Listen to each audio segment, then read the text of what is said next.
Glory to God. Greetings to you all in the name of our Lord and Savior Jesus Christ. దేవునికి మహిమ కలుగును గాక. మీ అందరికీ యేసుక్రీస్తు ప్రభు వారి యొక్క నామములో శుభములు. Shall we turn to our Bibles and read from 2 Corinthians chapter 4? మనము మన యొక్క బైబిల్ తెరిచి 2 కొరింథీలు 2 Corinthians chapter 4 2 కొరింథీలు 4వ అధ్యాయము verses 16 to 18. 16 నుంచి 18 వచనాలు. 2 Corinthians chapter 4 verses 16, 17 and 18. We will read together. 2 కొరింథీలు 4వ అధ్యాయము 16, 17, 18 వచనాలు మనం అందరం కలిసి చదువుకుందాం. Therefore we do not lose heart, even though our outward man is perishing, yet the inward man is being renewed day by day. For our light affliction, which is but for a moment, is working for us far more exceeding an eternal weight of glory, while we do not look at the things which are seen, but at the things which are not seen. For the things which are seen are temporary, but the things which are not seen are eternal. Shall we pray? ప్రార్థించుకుందాం. Loving Heavenly Father, Lord, we once again come before your presence. Thank you, Lord, for this assembly, for this fellowship which you have established here,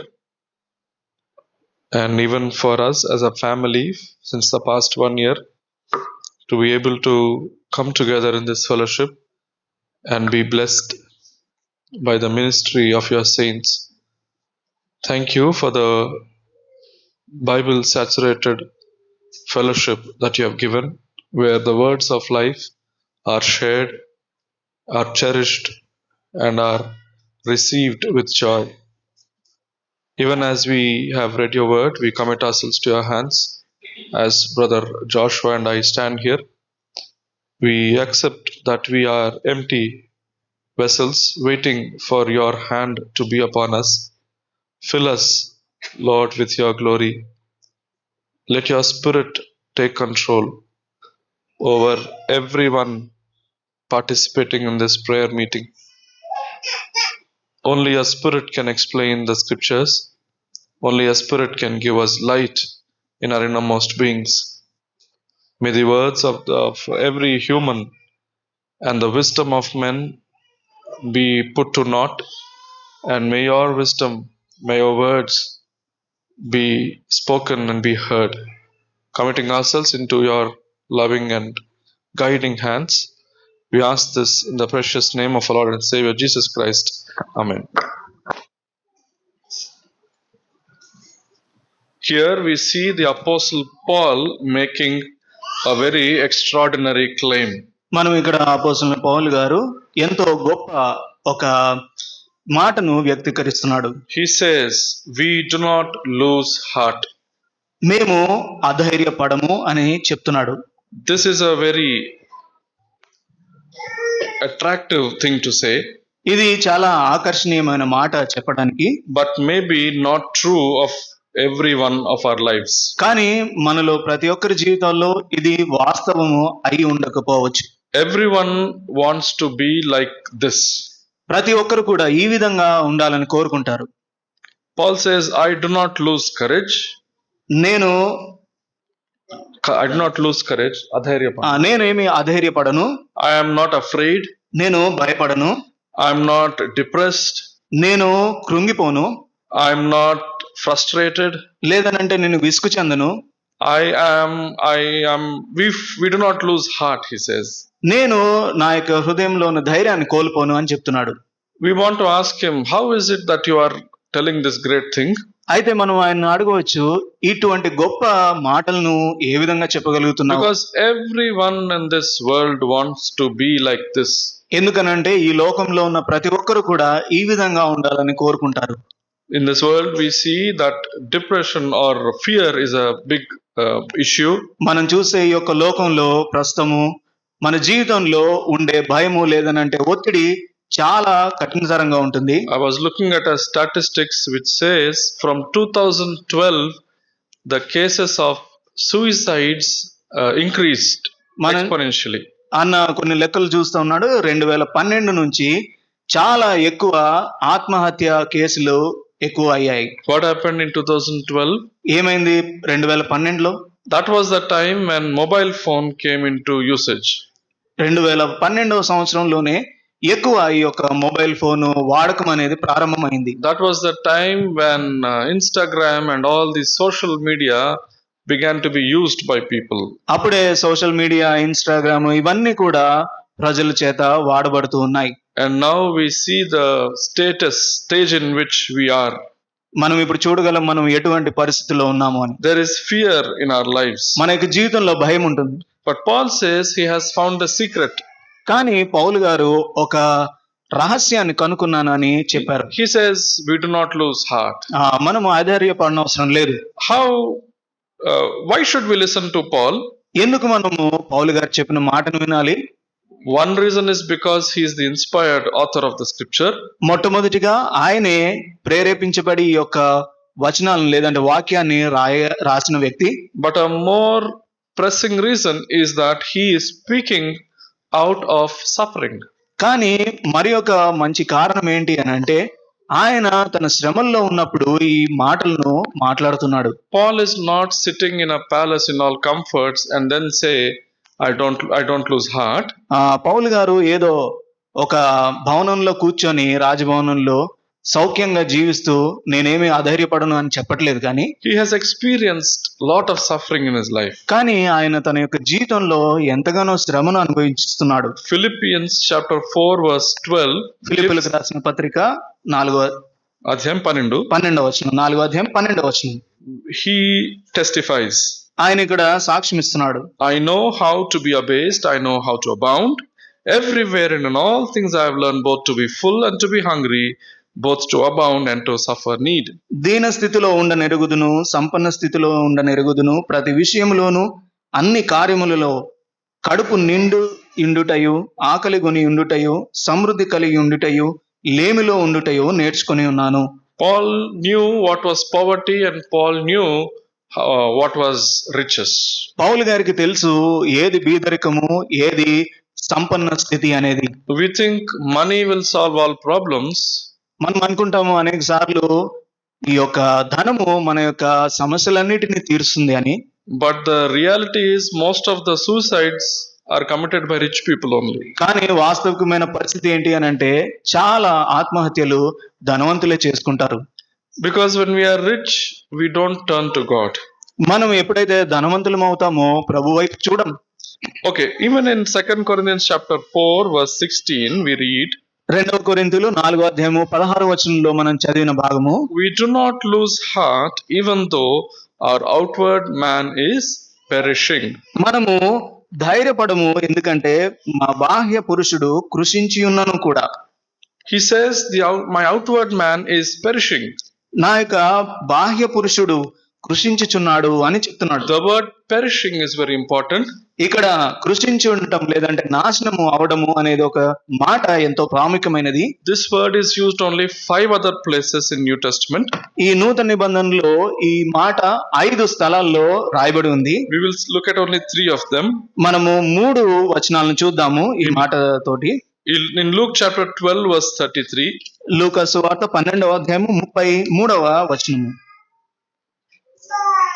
Luke chapter 12 verse 33. 12వ అధ్యాయము 33వ వచనము లూకా సువార్త. Here Jesus is talking about selling everything and giving to the poor.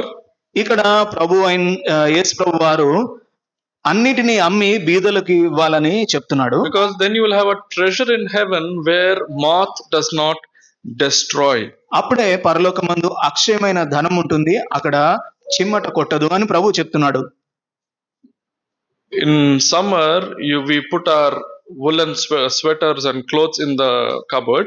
మనము వేసవికాల సమయంలో మనము ఊలుతో చేయబడిన స్వెటర్లు కానీ ఇవన్నీ బట్టల్ని మనము లోపల పెట్టుకుంటాం. And in November or December when we take them out, మనము వాటిని డిసెంబర్ లేదా నవంబర్ ఆ మాసంలో శీతాకాలం బయటికి తీస్తాం. moths have eaten and it has destroyed the whole cloth. కొన్నిసార్లు చిమ్మట కొట్టి ఆ యొక్క వస్త్రాలన్నీ కూడా పాడైపోతాయి. What will we do with this? అప్పుడు మనం వాటితో ఏం చేస్తాము? We will throw it away and buy a new one. మనం వాటిని పడేసి కొత్తవి కొనుక్కుంటాం. Paul uses this word and says, my outward man is perishing like that.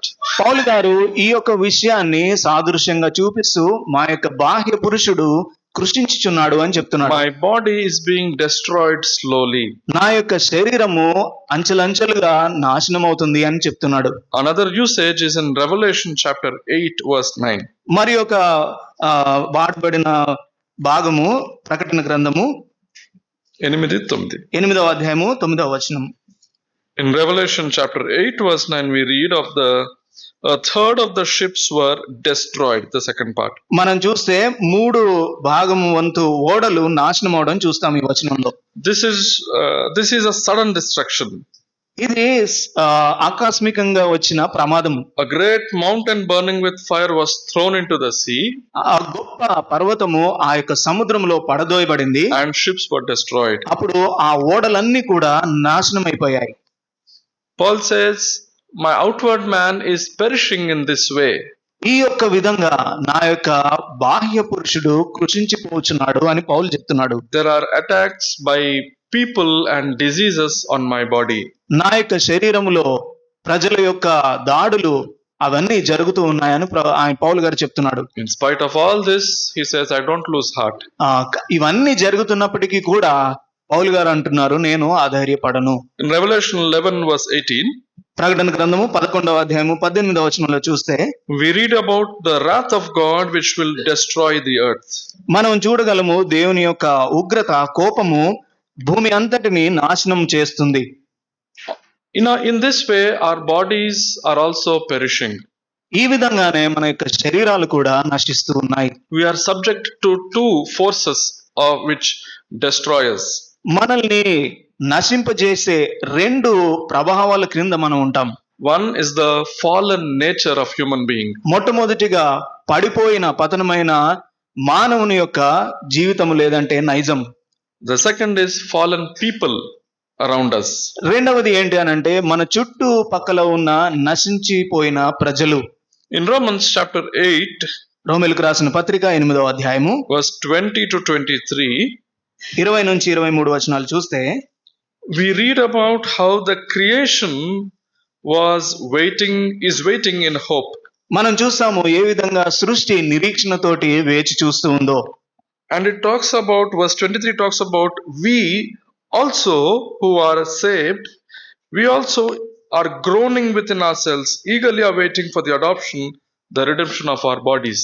మనం కూడా దత్తపుత్రత్వము కొరకు అనగా మన దేహము యొక్క విమోచనము కొరకు కనిపెట్టుచు మనలో మనము మూలుగుచున్నాము. We have to understand one very important truth. మనము ఒక ప్రాముఖ్యమైన నిజాన్ని లేదనంటే సత్యాన్ని మనము అర్థం చేసుకోవాలి. God saves us in stages. ప్రభువు మనల్ని ఒక్కొక్క మెట్టుగా ఆయన మనల్ని రక్షిస్తాడు. When we are forgiven, we are justified fully and completely. మనము ఎప్పుడైతే క్షమాపణ పొందామో అప్పుడు మనము సంపూర్ణంగా నీతిమంతులుగా తీర్చబడ్డాము. We have been imputed or clothed with the righteousness of Christ. మనము యేసుక్రీస్తు ప్రభువారి యొక్క నీతి వస్త్రం తోటి ధరింపజేయబడ్డాం. However, we still die. అయినప్పటికీ కూడా మనము మరణిస్తాం. And for death to come, there will be sicknesses. ఈ యొక్క మరణము రావాలంటే కొన్ని రుగ్మతలు లేదంటే రోగాలు వస్తాయి. Every believer might become sick. ప్రతి ఒక్క విశ్వాసి కూడా రోగం లేదనంటే రోగగ్రస్తుడవుతాడు. Because the redemption of the bodies has not yet happened. ఎందుకనంటే ఇంకా ఈ యొక్క దేహము యొక్క విమోచనము జరగలేదు కాబట్టి. Therefore, believers might get cancer. కాబట్టి విశ్వాసులకు క్యాన్సర్ వస్తుంది. Believers might get diabetes.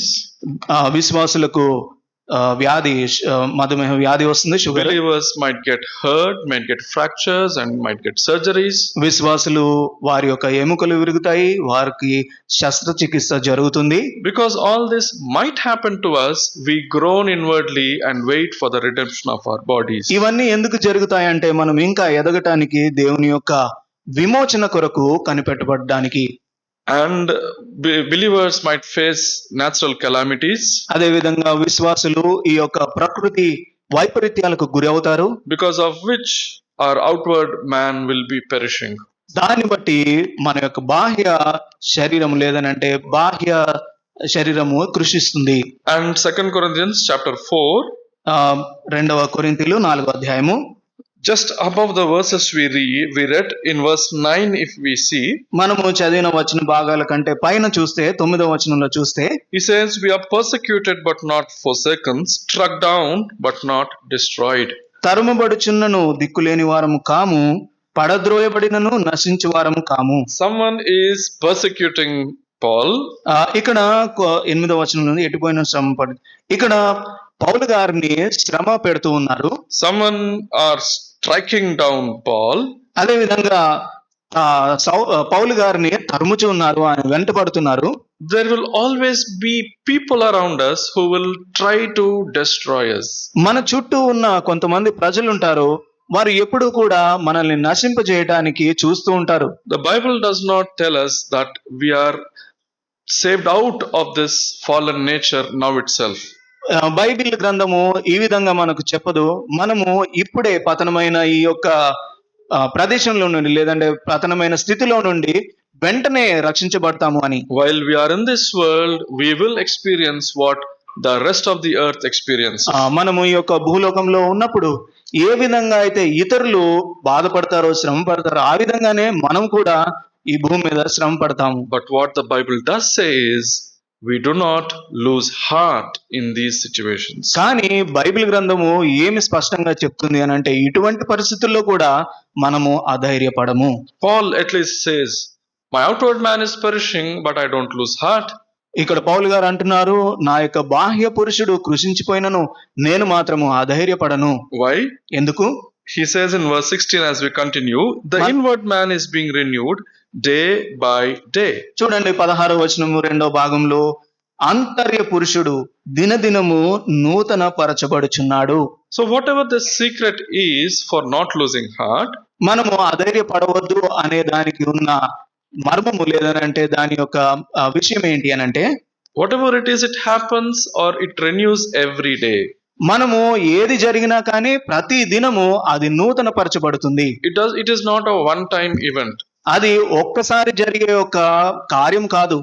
It is not like you receive something and for the rest of your life you are full. ఇదేదో మనం ఒకసారి పొందుకున్నాము ఇంకా అది మన జీవితాంతం ఉంటుంది, అది సంపూర్ణమైంది అని కాదు. Like you fill a car tank full of gas, after 1 week again you have to go to the gas station. ఉదాహరణకు మన యొక్క కారులో పెట్రోల్ పోసుకున్నట్లయితే ఫుల్ చేసేసుకున్న తర్వాత ఒక వారం అయిన తర్వాత అది మనం వెళ్తా ఉంటాం కాబట్టి ఆ ఫ్యూయల్ అంతా అయిపోతుంది. Like a cup which keeps getting empty and it has to be filled again. అదే విధంగా మనము తాగే ఒక గిన్నె లేదనంటే గ్లాస్ లో కప్పులో ఏదన్నా మనం పోసుకుంటే దాన్ని తాగుతాము, మళ్ళీ ఆ కప్పులో నింపుతాము.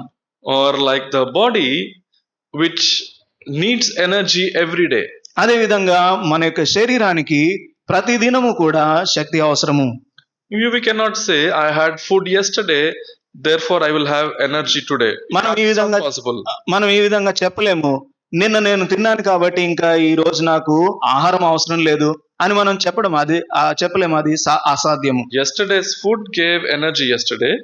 నిన్నటి దినాన తిన్న భోజనము నిన్నటికే శక్తినిచ్చింది. Today's food will give energy for today. ఈ రోజు తినే భోజనానికి ఈ రోజు మనం శక్తి పొందుకుంటాం. My inward man is being renewed day by day. ఆంతర్య పురుషుడు దినదినము నూతన పరచబడుచున్నాడు. A very interesting parallel verse is in Matthew chapter 6. దీనికి సమాంతరంగా ఇంకొక వచనము మత్తయి సువార్త 6వ అధ్యాయంలో రాయబడి ఉంది. Matthew 6 verse 34. మత్తయి సువార్త 6వ అధ్యాయము 34వ వచనము. The Lord Jesus Christ is preaching or teaching the Sermon on the Mount. ప్రభు అయిన యేసు వారు ఆయన ఈ యొక్క కొండ మీద ప్రసంగం చేస్తున్నారు. In 6:34 he says, do not worry about tomorrow, but tomorrow will worry about its own things. Sufficient for the day is its own trouble. రేపటిని గురించి చింతింపకుడి, రేపటి దినము దాని సంగతులను గూర్చి చింతించును, ఏ నాటికి ఈడు ఆ నాటికి చాలును. I think many of us have thought about the last part of this verse. మనము ఈ యొక్క చివరి భాగంలో రాయబడిన మాట మీద కొంచెం గమనాన్ని ఉంచుతాం. Sufficient for the day is its own trouble. ఏ నాటి కీడు ఆనాటికి చాలును. What does that mean? దాని యొక్క అర్థం ఏంటి? Today is Monday, 20th of July. ఈ రోజు సోమవారము 20వ తారీఖు జూలై మాసము. Sufficient for today is today's trouble. ఈ యొక్క దినానికి సరిపడిన కీడు ఈ దినానికే చాలును. Tomorrow, 21st of July.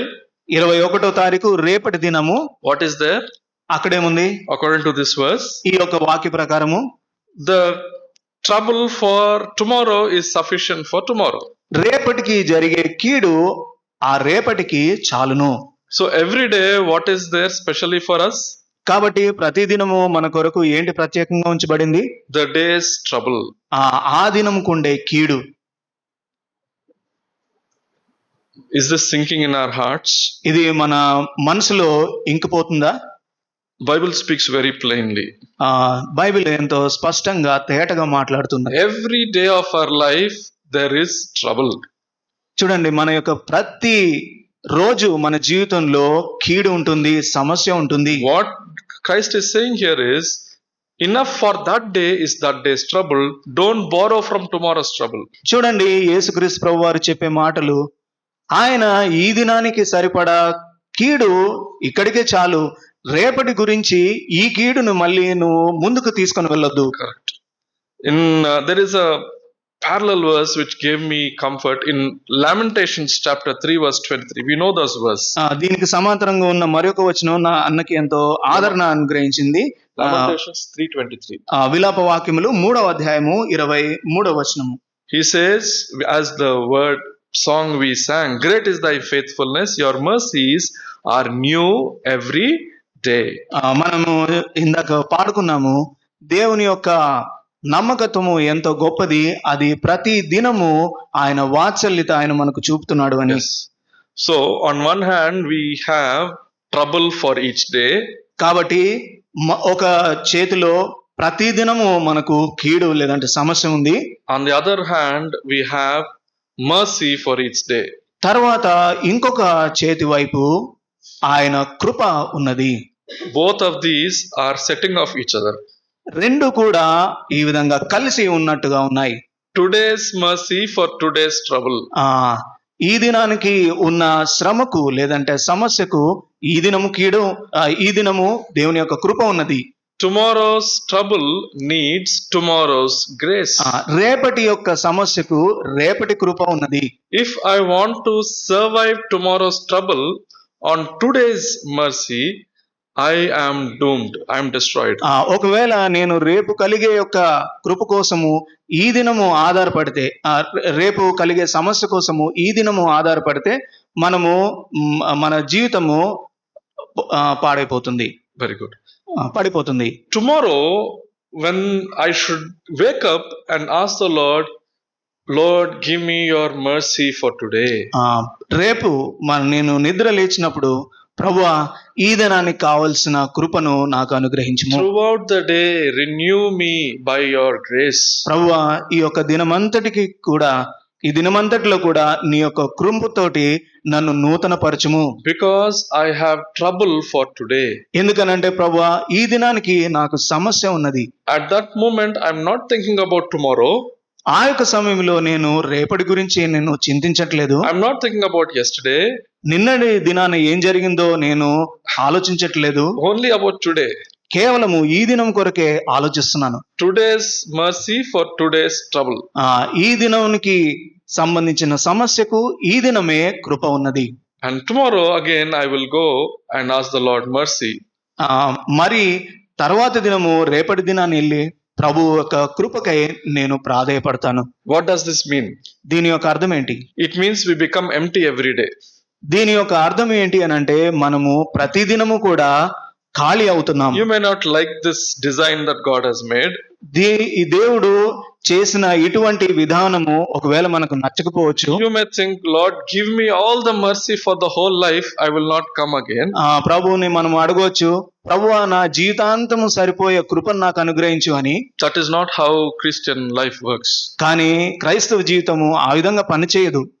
Any believer, however senior he is, if he stops receiving mercy for the day, he cannot face that day's trouble. ఏ యొక్క పెద్ద విశ్వాస అయినప్పటికీ కూడా ఆ దినానికి సంబంధించిన కృపను కోరుకోకపోతే ఆ దినము ఆయన దేవుని యొక్క కృపను కోల్పోతాడు. We must go to the gas station every day. మనము ప్రతిసారి కూడా ఈ యొక్క ఇంధనాన్ని గురించి వెళ్ళాలి. We must go to the table of grace that the Lord has prepared for us and eat of it every day. మనం కూడా దేవుడు సిద్ధపరిచిన ఆ కృప అనే బల్లను దగ్గరికి వెళ్ళి ప్రతి దినము ఆ కృపను మనం పొందుకోవాలి. That is what it means. The inward man is being renewed day by day. అదే ఇక్కడ చెప్పబడి ఉంది, ఆంతర్య పురుషుడు దినదినము నూతన పరచబడుచున్నాడు. Now we want to understand the secret. మనము ఇప్పుడు దాని యొక్క రహస్యాన్ని అర్థం చేసుకోవాలి. Why does Paul not lose heart? ఎందుకు పౌలు గారు అధైర్యపడకుండా ఉన్నాడు? Oh, just tell me that I will be very blessed in my life. ఆయన నా యొక్క జీవితంలో ఎంతో దీవెనలు పొందాను అని చెప్పవచ్చు. If we know that how to not lose heart, we will be blessed in our lives. మనము ఒకవేళ ధైర్యము కోల్పోవద్దు అని మనం ఆలోచించినప్పుడు మన యొక్క జీవితంలో ఎంతో గొప్పగా ఉంటాం. He says in verse 17, the beginning word is for our light and for our light afflictions, which is but for a moment is working. No, in verse 16, the first part of the verse 16 says, therefore we do not lose heart. ఇక్కడ మనం 16వ వచనము ఆరంభంలో చూస్తాము, కావున మేము అధైర్యపడము. Therefore means the verses above that mean something. ఇక్కడ కావున అని రాయబడి ఉంది అని అంటే దాని యొక్క పై వచనాలు ఎంతో అర్థం ఉంది. From verse 7 to 15, 7వ అధ్యాయము no 4వ అధ్యాయంలోనే 7 నుంచి 15, 7 నుంచి 15 వచనాలు చూస్తే we see many reasons that Paul gives. పౌలు గారు ఎన్నో కారణాలను అక్కడ రాస్తూ ఉన్నాడు. He says in verse 7, we have treasure in earthen vessels. 7వ వచనంలో చూస్తాము, మంటి ఘటములో ఐశ్వర్యము కలదు అని పౌలు గారు చెప్పారు. Therefore we do not lose heart. దాన్ని బట్టి మేము అధైర్యపడము. In verse 8 he says, we are hard pressed on every side but not crushed. Therefore we don't lose heart. మేము శ్రమ పడుచున్నను రిగింపబడిన వారం కాము కాబట్టి అధైర్యపడము. He says, we are perplexed but not in despair. Therefore we don't lose heart. మేము అపాయంలో ఉన్నాము, ఉపాయం లేని వారం కాబట్టి మేము అధైర్యపడము. Persecuted but not forsaken. Therefore we don't lose heart. తరమబడుచున్నాము కానీ దిక్కులేని వారం కాము కాబట్టి మేము అధైర్యపడము. And so on we can read. మనం ఆ విధంగా ఇంకా చదవచ్చు. But in verse 17 when we come, మనము 17వ వచనంలోనికి వచ్చినప్పుడు he says our light affliction is but for a moment. తెలుగులో 18వ వచనం, క్షణమాత్రముండు మా చులకని శ్రమ. He talks about why we don't lose heart is because the affliction we have is light and momentary. చూడండి, ఆయన మేము ఎందుకు అధైర్యపడము అని చెప్తున్నాడు అని అంటే, మాకు సంభవించే శ్రమ అది క్షణమాత్రం ఉంటుంది, అది చాలా తేలికగా ఉంటుంది అని పౌలు గారు చెప్తున్నాడు. Momentary, కేవలం క్షణమాత్రం ఉంటుంది. a lifetime of struggles and he calls it momentary. ఆయన జీవితాంతం పొందే ఈ శ్రమలను క్షణమాత్రం ఉన్నాయని చెప్తున్నాడు. How do you call this momentary? చూడండి, ఏ విధంగా క్షణమాత్రం ఉండి శ్రమ అని చెప్తున్నాడు. Whole Christian life he was persecuted. ఆయన తన యొక్క జీవితాంతం క్రైస్తవుడిగా శ్రమ పొందాడు. He was beheaded for Christ. ఆయన ప్రభు కొరకు దెబ్బలు తిన్నాడు, ఆయన శిరఛేదనం చేయబడ్డాడు. And this he calls momentary. దాన్ని ఆయన అంటున్నాడు క్షణమాత్రం ఉండి శ్రమ అని. And he calls the affliction is light. ఆయన ఈ యొక్క శ్రమని ఎంతో తేలికపాటిదని చెప్తున్నాడు. How does he call this light? ఈ యొక్క చులకని శ్రమ అని ఏ విధంగా పిలుస్తున్నాడు ఆయన? He had horrible beatings and sufferings in his life. ఎందుకనంటే ఆయన జీవితంలో ఎంతో ఘోరమైన దెబ్బలు, ఆయన గాయాలు పాలయ్యాడు. The reason he calls them light and momentary is ఆయన ఈ యొక్క శ్రమని క్షణమాత్రము ఉండే చులకని శ్రమ అని ఎందుకు చెప్తున్నాడు అంటే because he's comparing it with something else. ఆయన ఈ శ్రమను వేరే దానితోటి పోలుస్తున్నాడు. He says there is a glory which is far more exceeding and weighty. ఏలైనగా ఎక్కువగా నిత్యమైన మహిమ భారము కలుగజేయుచున్నది. Compare momentary with forever. చూడండి, క్షణమాత్రం ఉండే దాన్ని ఆయన నిత్యత్వం ఉండే దానితోటి పోలుస్తున్నాడు. And light with weight of glory. ఆయన చులకని శ్రమ లేదు అంటే తేలికగా ఉండే శ్రమను మహిమ భారంతో పోలుస్తున్నాడు. And he says, because we are looking at that which is eternal and weighty, మనము మహిమా భారము కల ఆ నిత్యత్వంలో ఉండే మహిమను చూస్తున్నాం కాబట్టి what we experience now is appearing to us light and momentary. కాబట్టి మేము ఇప్పుడు అనుభవిస్తున్నది అది క్షణమాత్రం ఉండేది చులకని శ్రమగా భావిస్తున్నాము. The secret here is looking at that which is eternal. చూడండి, ఇక్కడ ఉన్న రహస్యం ఏంటి అని అంటే నిత్యత్వంలో ఏదైతే ఉందో దాని వైపు చూడడం. He says that in verse 18 in English, while we do not look at the things which are seen but at the things which are not seen. 17 లో అదృశ్యమైన 17వ వచనంలో మేము దృశ్యమైన వాటిని చూడక అదృశ్యమైన వాటినే నిదానించి చూచుచున్నాము గనుక. If Paul keeps looking at that which is seen, ఒకవేళ పౌలు గారు ఏవైతే దృశ్యమైన వాటినే చూస్తున్నాడంటే then he will lose heart. అప్పుడు ఆయన ఖచ్చితంగా అధైర్యపడతాడు. But because he is able to look at that which is unseen, ఆయన అదృశ్యమైన వాటిని నిదానించి చూస్తున్నాడు కాబట్టి he's saying, I don't lose heart. నేను అధైర్యపడను అని చెప్తున్నాడు. We can do the same. మనం కూడా ఆ విధంగా చేయవచ్చు. These verses are inviting us to look at something which we don't see normally. ఈ యొక్క వచనాలు మనల్ని ఆహ్వానిస్తున్నాయి మనము ఏవైతే అదృశ్యంగా ఉన్నాయో వాటిని చూడడానికి. What God has prepared for us, no eye has heard, no eye has seen, no ear has heard, no mind has conceived. దేవుడు మన కొరకు సిద్ధపరిచినవి అవి మన యొక్క కంటికి కనబడినవి, చెవికి వినపడినవి. Chapter 1 Corinthians chapter 1 కొరింథీలు, we'll read that word. ఆ వచనాన్ని చదువుదాము.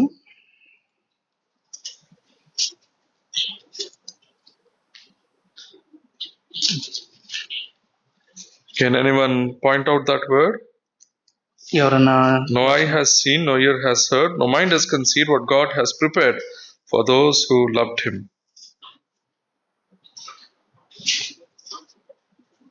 ప్రభు ఆయన ప్రేమించిన వారికి సిద్ధపరిచినవి ఏ కంటికి గోచరం కాలేదు, ఏ చెవికి వినబడలేదు, కంటికి కనబడలేదు. సెకండ్ ఎంతమ్మా? Okay, thank you. 2:9 2:9 వచనము 1 కొరింథీయులు. ఇందును గూర్చి దేవుడు తన్ను ప్రేమించు వారి కొరకు ఏవి సిద్ధపరచనో అవి కంటికి కనబడలేదు, చెవికి వినబడలేదు, మనుష్య హృదయమునకు గోచరము కాలేదు అని వ్రాయబడి ఉన్నది. When we can fix our eyes upon these things, ఎప్పుడైతే మనము ఈ విషయాలపైన మన యొక్క దృష్టి ఉంచుతామో we will not lose heart. మనము అధైర్యపడము. One final thought before we close. ఒక ఆలోచన మనం చూద్దాము. In verse 17 or 18 in our 2 Corinthians chapter 4 we read, our light affliction is working for us a more exceeding and eternal weight of glory. మనం చూస్తే 18వ వచనంలో ఈ యొక్క చులకని శ్రమ మా కొరకు అంతకంతకు ఎక్కువగా నిత్యమైన మహిమ భారమును కలుగు చేయుచున్నది. It would have been a great promise if the verse was written in this way. ఒకవేళ ఈ విధంగా ఈ యొక్క వచనం రాయబడి ఉంటే అది గొప్ప వాగ్దానముగా ఉండేది. That whatever affliction you are having will be replaced by great blessing. నీవు ఎటువంటి శ్రమను పొందుతున్నావో అది గొప్ప ఆశీర్వాదముతోటి మార్పు చెందుతుంది, మరచబడుతుంది. But that is not what this verse says. కానీ ఈ యొక్క వచనము ఆ విధంగా రాయబడలేదు. He says this affliction which you are having now, నీవు ఇప్పుడు పొందే ఈ యొక్క శ్రమ, this is working for you a great and exceeding glory. నీ కొరకు గొప్ప మహిమ కార్యముగా అది పనిచేస్తూ ఉన్నది. It says it is working for us. అది మన కొరకు క్రియను చేస్తూ ఉన్నది, కలుగు చేయుచున్నది. What does this mean? దీని యొక్క అర్థం ఏంటి? If there was no affliction, ఒకవేళ శ్రమనే లేకపోతే there would be no glory. మహిమ లేదు. What does this mean? దాని యొక్క అర్థం ఏంటి? Every affliction has meaning. ప్రతి శ్రమకు కూడా ఒక అర్థం ఉంది. Every problem has meaning. ప్రతి సమస్యకు లేదనంటే ప్రతి ఒక్క ఎదుర్కొనే ప్రతి సమస్యకు కూడా ఒక అర్థం ఉంది. We have begun by seeing enough for the day is its own trouble.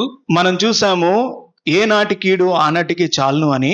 But in the believer's life, every trouble is meaningful. కానీ విశ్వాస యొక్క జీవితంలో ప్రతి ఒక్క శ్రమ కూడా అర్థవంతమైనది. Nothing is meaningless. ఏది కూడా అర్ధరహితంగా ఉండదు. There is not one molecule in the universe which comes and acts on our lives without any purpose. మన మీద ఏ పరమాణువు కూడా ఎటువంటి ఉద్దేశము లేకుండా అది పనిచేయదు. It might be a tsunami also. అది సునామీ అయినప్పటికీ కూడా there will be a meaning. దానికి ఒక అర్థం ఉంది. That is the great promise. అది గొప్ప వాగ్దానం. It might be diabetes in us. మనలో ఒకవేళ డయాబెటీస్ ఉన్నా, it might be cancer in us, మనలో క్యాన్సర్ ఉన్నా కానీ there will be a purpose and a meaning, the Lord says. దేవుడు అంటున్నాడు దానికి ఒక ఉద్దేశం ఉంది. God will use it to cause a greater glory for you. దేవుడు దాన్ని ఉపయోగించుకొని అది మహిమకు, గొప్ప మహిమకు కారకంగా చేస్తాడు. This is the great hope that we have. అది మనకు ఉన్న గొప్ప నిరీక్షణ. The question is, can we look beyond our immediate situations? మన ప్రశ్న ఏంటి అని అంటే మనము can we look beyond the suffering that we have? మనము పొందబోయే శ్రమ ఆవలను మనం చూడగలుగుతామా? Can we look beyond the sickness that we have? మనకున్న రోగము ఒక అవతల ఏముందో మనం చూడగలుగుతామా? Can we look beyond the problems that we have? మనకున్న సమస్యలను అధిగమించి ఏమైనా చూడగలుగుతామా? If we can turn our eyes away from what is seen to what is unseen, మనము ఒకవేళ మన యొక్క నేత్రాలను అదృశ్యమైన వాటి నుంచి మనము చూడకుండా ఉంటే, then we will not lose heart. అప్పుడు మనము అధైర్యపడము. Close with one example. ఒక ఉదాహరణతోటి ముగిస్తాను. In Matthew 11 chapter 11, Jesus said about John the Baptist. మత్తయి సువార్త 11వ అధ్యాయము 11వ వచనంలో బాప్తిస్మా యోహాను గురించి ప్రభు చెప్తున్నాడు. He is the greatest among those to be born of woman. స్త్రీల్లో కన్ను వారిలో బాప్తిస్మిచ్చి యోహాను కంటే గొప్పవాడు పుట్టలేదని ప్రభు అన్నాడు. So he was the greatest of all human beings born on earth. That is what Jesus said. ప్రభు ఏమన్నాడు అని అంటే భూమి మీద పుట్టిన వారందరిలో కూడా ఆయన గొప్పవాడు అని ప్రభు చెప్పాడు. 3 chapters later, 3 అధ్యాయాల తర్వాత in chapter 14, 14వ వచనంలో King Herod's daughter dances. హేరోదు కుమార్తె నాట్యమాడుతుంది. And he is pleased with her dance. ఆమె యొక్క నాట్యాన్ని గురించి ఆయన ఎంతో సంతోషపడతాడు. He says, I will give you whatever you ask. ఆయన అంటాడు నీకేం కావాలో కోరుకో అది నేను ఇస్తాను అని. This girl goes to her mother. ఈ యొక్క అమ్మాయి ఆమె తల్లి దగ్గరికి వెళ్ళి, this woman is actually a half sister of Herod. ఈ యొక్క స్త్రీ ఎవరైతే ఉన్నారో ఆమె హేరోదుకు సహోదరి అయి ఉంటుంది. John the Baptist, he condemned Herod because of this and he was put into prison. ఈ యొక్క అక్రమ సంబంధాన్ని గురించి బాప్తిస్మిచ్చి యోహాను ఆయన్ను ఎంతో హెచ్చరించాడు. దాన్ని బట్టి ఆయన చెరసాల్లో ఉన్నాడు. So this woman wants to take revenge. అప్పుడు ఈ యొక్క స్త్రీ తన మీద పగ తీర్చుకోవాలనుకున్నది. She says, I want ask the king that I want the head of John the Baptist. అప్పుడు ఆ కుమార్తెతో ఏం చెప్తుంది అని అంటే రాజు దగ్గరికి వెళ్ళి యోహాను తల పళ్ళెంలో కావాలని కోరుకోమని చెప్తుంది. That is what the girl asks. అదే ఆ యొక్క అమ్మాయి కూడా అడుగుతుంది. The king cannot take his word back before his guests. తన యొక్క అతిథుల ముందు రాజు తన యొక్క మాటను వెనక్కి తీసుకోలేకపోయాడు. So he sends the soldiers. కాబట్టి సైనికులను పంపాడు. 2 soldiers maybe go to the John's prison cell. 2 సైనికులు యోహాను యొక్క చెరసాల దగ్గరికి వెళ్ళారు. Wake him up. ఆయన లేపారు. Come out immediately. బయటికి రా తొందరగా అని చెప్పారు. One of them has a sword. ఒక ఆయన చేతిలో కత్తి ఉంది. He asks, what is happening? Why did you come now? ఆయన అడుగుతాడు ఎందుకు మీరు వచ్చారు అని. The king wants something. రాజుకు కావాలని కోరుకుంటున్నాడు అని What does he want? ఆయనకి ఏం కావాలి? He wants your head. నీ యొక్క తల.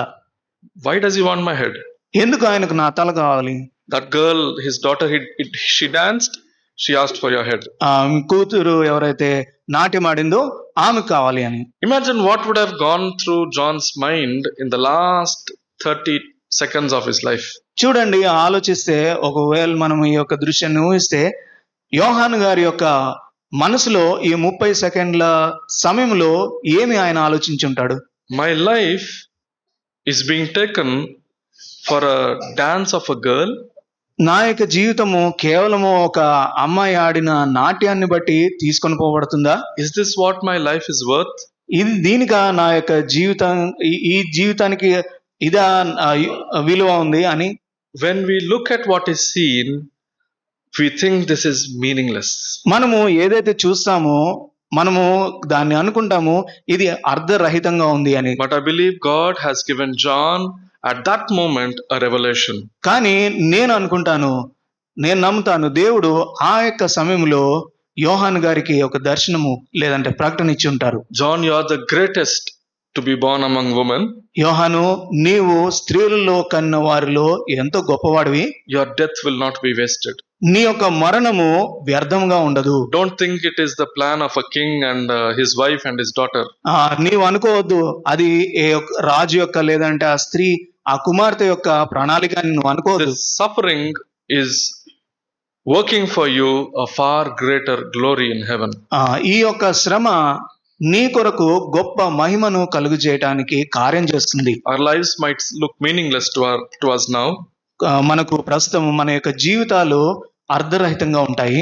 But if we can look, if we train ourselves, our eyes to look at what God has promised, we see meaning and purpose. కానీ మన యొక్క కన్నులను చూడడానికి, అదృశ్యమైన వాటిని చూడడానికి తరపిదినిస్తే మనము చేస్తుంది, మనం పొందే శ్రమ ఎంతో అర్ధరహితంగా ఉంటుంది. We all need this blessing in our lives. ఈ యొక్క ఆశీర్వాదము మన యొక్క జీవితాలందరిలో కావాలి. May the Lord bless this word. దేవుడి వాక్యాన్ని దీవించును గాక.